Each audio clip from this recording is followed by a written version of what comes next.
275 വർഷങ്ങൾക്ക് ശേഷം വീണ്ടും ഒരു നവീകരണത്തിന് വിധേയമായിരിക്കുകയാണ് ശ്രീ പത്മനാഭസ്വാമി ക്ഷേത്രം.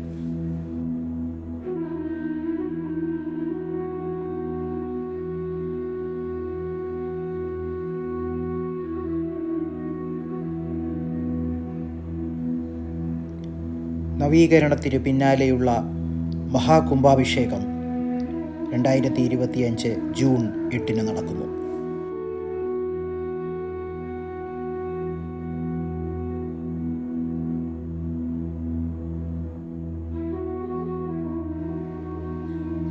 ഇതോടനുബന്ധിച്ചുള്ള കലശപൂജകൾ ജൂൺ 2 ആരംഭിക്കുന്നു.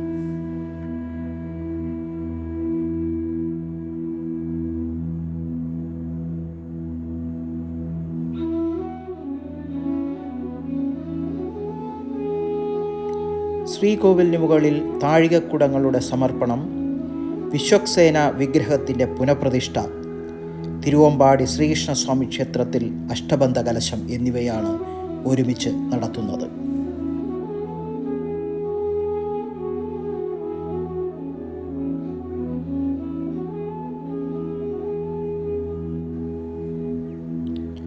മാർത്താണ്ഡവർമ്മ മഹാരാജാവ് 1750 ക്ഷേത്രം നവീകരിച്ച് തൃപ്പടിദാനം നടത്തിയിരുന്നു.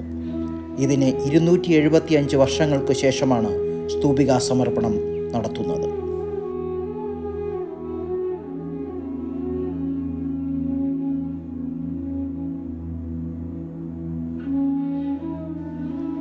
ശ്രീകോവിലിനു മുകളിൽ 3 സ്വർണ്ണ താഴികക്കുടങ്ങളും ഒറ്റക്കൽ മണ്ഡപത്തിന് മുകളിൽ 1 താഴികക്കുടവുമാണ് സ്ഥാപിക്കുന്നത്. തിരുവമ്പാടി ക്ഷേത്രത്തിൽ അഷ്ടബന്ധ കലശം നടത്തും.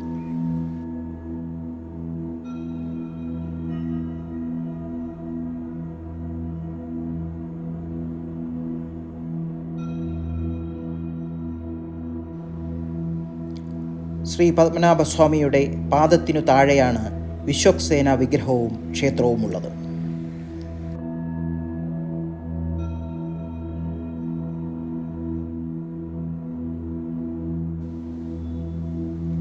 കടുശർക്കര യോഗത്തിലുള്ള വിഗ്രഹത്തിൻ്റെ പുനർനിർമ്മാണവും ക്ഷേത്രത്തിൻ്റെ നവീകരണവും ശില്പി ശിവഗംഗ തിരുക്കൊട്ടിയൂർ മാധവൻ്റെ നേതൃത്വത്തിൽ പൂർത്തിയായി.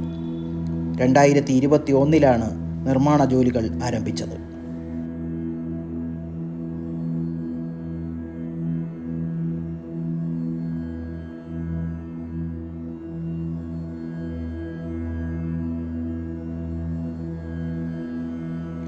ജൂൺ 8 രാവിലെ 7:45 കുംഭാഭിഷേക ചടങ്ങുകൾ ആരംഭിക്കും.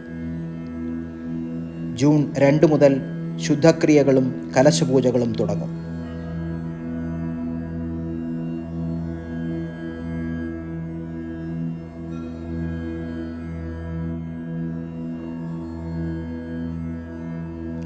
തന്ത്രിമാരായ തരണനല്ലൂർ ഗോവിന്ദൻ നമ്പൂതിരിപ്പാട്, പ്രദീപ് നമ്പൂതിരിപ്പാട്, സതീശൻ നമ്പൂതിരിപ്പാട്, സജി നമ്പൂതിരിപ്പാട് എന്നിവർ ചടങ്ങുകൾക്ക് കാർമ്മികത്വം വഹിക്കും.